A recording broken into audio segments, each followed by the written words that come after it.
Hey everybody, this is Dr. Maples. Today I want to talk about diversity, equity, and inclusivity careers for our Sociology Major Job Series.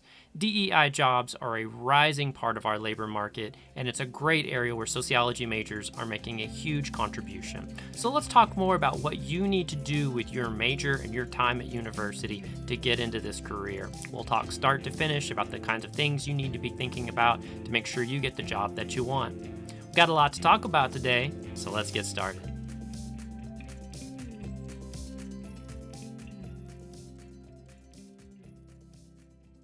All right, today we're going to talk about DEI careers. And let me tell you, if you are a sociology major, this is a perfect opportunity for you to take all this stuff you've been learning and apply it towards creating real social change in your community.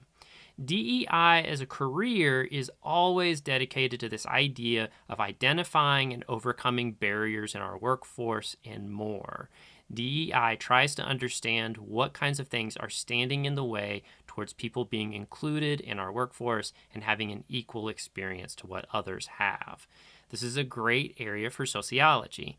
This is a diverse job market in the sense, too, that your career can go in a lot of different directions. It could be partly training, it could be working with human resources, it could be legal in the sense that you're trying to understand and apply laws or help your employer meet the demands of those laws. Similarly, you could be working towards studying office culture, trying to change organizational culture, and more. The sky's the limit, and this is a great place to get your foot in the door, figure out what you like the most, and follow that path.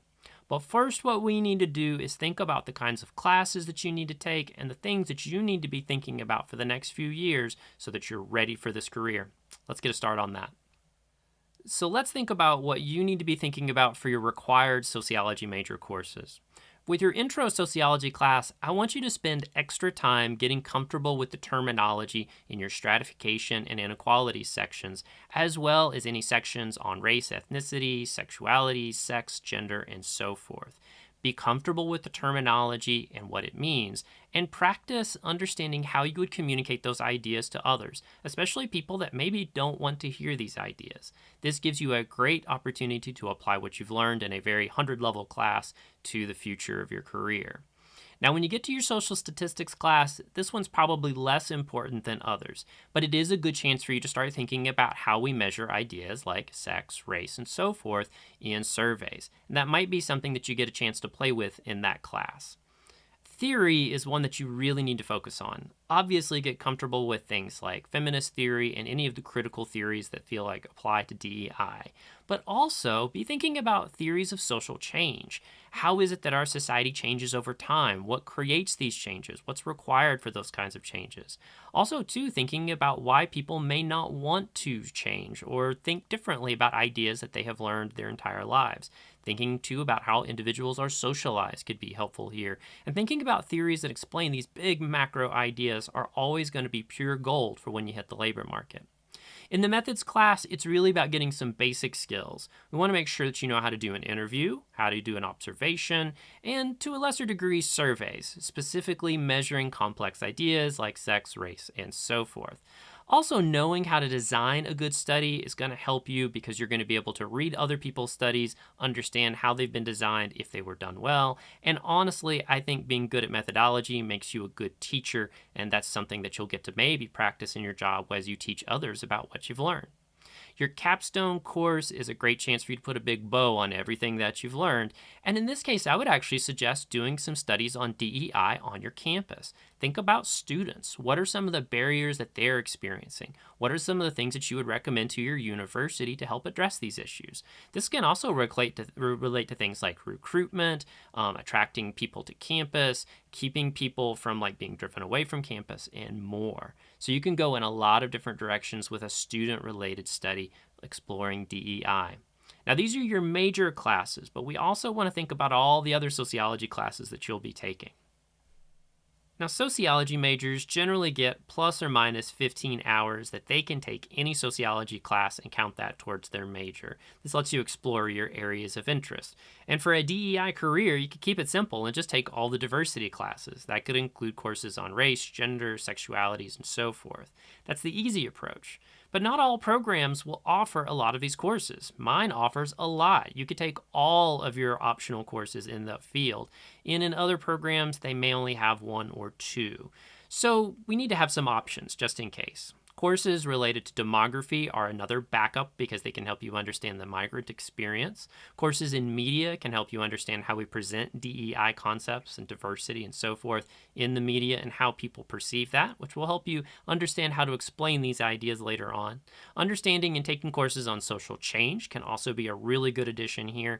And if it's offered, having a qualitative methods course can be a really good one because it gives you more experience in the interview category.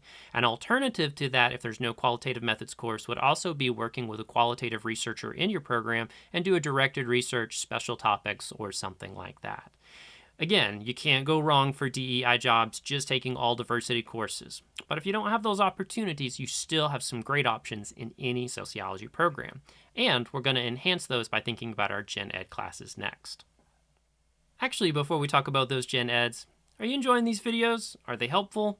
Could I ask a favor then? Would you be willing to share these on social media? Every time you do that, I see 5-10 people added to our channel as subscribers, and that helps me know that we're getting the word out. So tell your friends about this channel. I want to help make people's college experience a little easier than mine was. So help me help others, and I'll appreciate it. And if there's a video I can make for you, leave it in the comments, and I'll make that video just for you. All right, let's get back to our regularly scheduled programming. Now, for all those general education classes you have to take, and there's too many of them, but for all those gen ed classes you have to take, I have some specific areas you may not have considered that are really great sources of diversity knowledge for DEI careers, and also addressing some other skills that you're going to need. First, what I want to talk about is English courses. You might be surprised if you look through humanities or arts requirements that you'll find English courses, usually in the 300-400 range, that deal with diversity authors.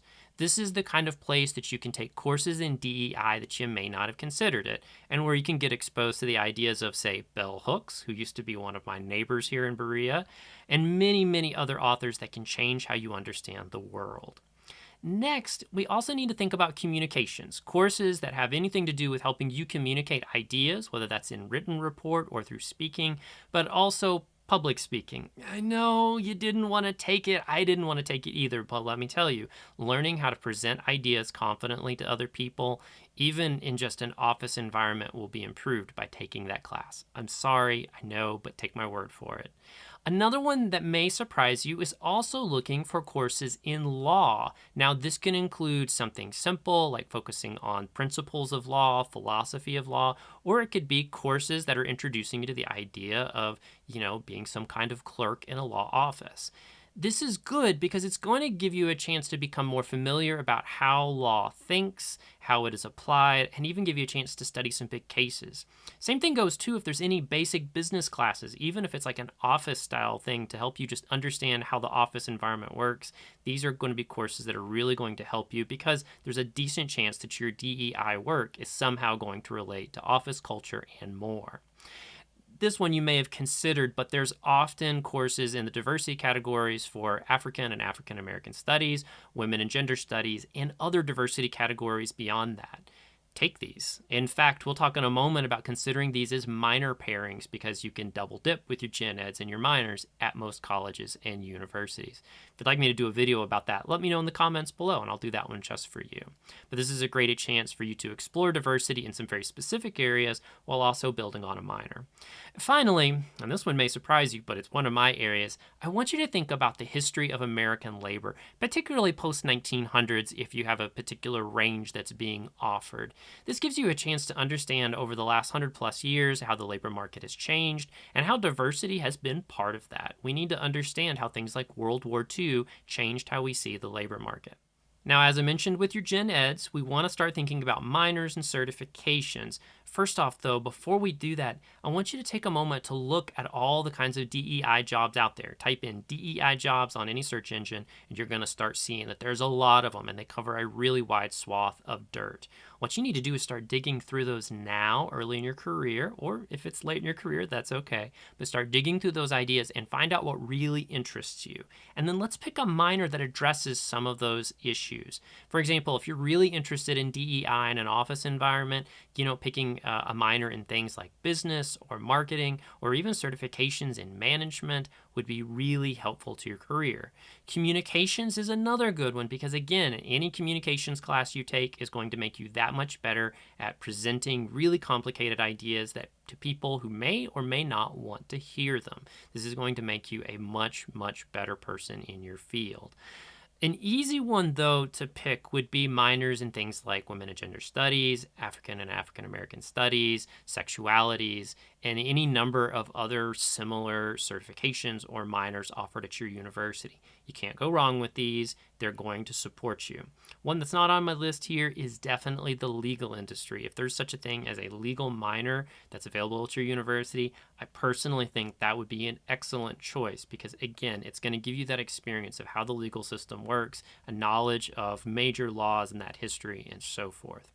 But again, great news is that you can look for spots where your gen ed courses will double dip with your minor, and that's going to save you some extra time. In fact, gives you a chance to take some other courses that you maybe are interested in, such as yoga and underwater basket weaving. Okay, that second course doesn't actually exist, but it should. Now hear me out. There's some extra skills that the sociology program may or may not give you, and we need to take a moment to understand those. Now, I've kind of mentioned some of these already. One of the big ones is I want you to take some time outside of your sociology degree and get familiar with a lot of laws relating to diversity. You need to understand Supreme Court decisions like Brown v. Board of Education and how these are part of how we understand DEI today. Taking a moment to do that, even if it's just taking a summer or even a directed research with one of your faculty, will give you a great opportunity to really expand what you can do in your career. Getting an internship is also a really good one. And the big thing here is that this is a good chance for you to get some office skills, understand how the office environment works, and have something on your resume when you hit the labor market. But you might also be able to get something that's relevant to DEI. This is where, again, maybe working as a research assistant in a business or some kind of position where you're helping folks think about DEI, talking about it, creating content for it. Anything is going to be great on your resume. This is a weird one. Teaching pedagogy. Now, pedagogy is the idea of, this is the methodology of how you teach an idea. Teaching pedagogy goes deep, and you don't need to go deep on it. But what you do need to do is understand the basics of how we communicate ideas. For example, one of the things that's really benefited me over the years is understanding how to build a simple, straightforward lecture, how to build a 30-minute presentation, how to take really complex ideas and explain them to really sleepy, fresh persons who didn't have enough coffee at 8 a.m. That's my career, and taking these courses in pedagogy and reading all these books on it over the years has helped me. I think it's going to be a big thing that's going to help you. Lastly, an ethics certification is always a great idea. It's free with almost any university, and if not, you can find other places to take it. If you want me to do a video on that, leave a comment below, and I'll do that video just for you. I also actually have a video on CITI certification, which is an ethics certification here at my university. But this gives you a chance to understand how we do things like protecting users' information, how we do ethical studies, the history of ethical research, and sometimes unethical research, because we learn from the bad examples, right? All these are examples of things that you'll get in an ethics training. Similarly, too, you could just take some ethics classes at your university, medical ethics, legal ethics, general ethics. The sky's the limit. If there's an ethics class that's offered, this will also help you in this area, even if you don't want to get the certification. Dr. Maples, let's apply for some jobs already. We've already looked at some career paths. We've thought about some minors that overlap with those paths. Now let's think about some things on our cover letters. Certainly talking about your career interests, your minors, all the courses that you've taken are fair game for your resume and for your cover letter. But here's 4 other areas I want you to think about. First, I want you to find cases where you can show experiences, that you can show that you've done something, you've experienced something, you've been a part of something. This could even be a chance to talk about your capstone thesis exploring DEI issues on campus. Next, I want you to talk about how trends or even historical laws or historical events relate to your work and your interests and what you're going to bring to this employer. If you can show them that you're thinking big ideas and you can link it to their specific scenarios in the job listing, that's going to pay big dividends. Also, taking a moment that you can show that you understand the big terminology, the scary terms often that these employers are thinking about in a DEI hire is going to let them know that you know your field, that you're a growing expert in that field, and that you're going to be able to teach those ideas to others. Finally, taking a moment to in some way show that you know about the office environment, that you've worked in an office environment, maybe you had an internship, or even you have a very clear understanding of the legal environment is going to be something that, depending on the job you're applying for, is going to really be valuable. Again, it's going to let them know that you're going to land there if they hire you and you're going to be ready to go. DEI is one of those extraordinary fields where you can create a lot of beneficial change. And again, you get to take all this amazing stuff you've learned in your classes and apply it towards changing our society. It's going to be a great field that is growing. There are diverse opportunities. It's just a great, great field, and I can't encourage students enough to consider it as a possible career for you. But it may not be the right one. We've got a whole list of jobs, in fact, in our job series talking about different sociology majors and career options. Likewise, if there's a video on a career that you'd like me to do, leave it in the comments below. I'll do that video just for you. That's all today, folks. I'll see you next time. Take care.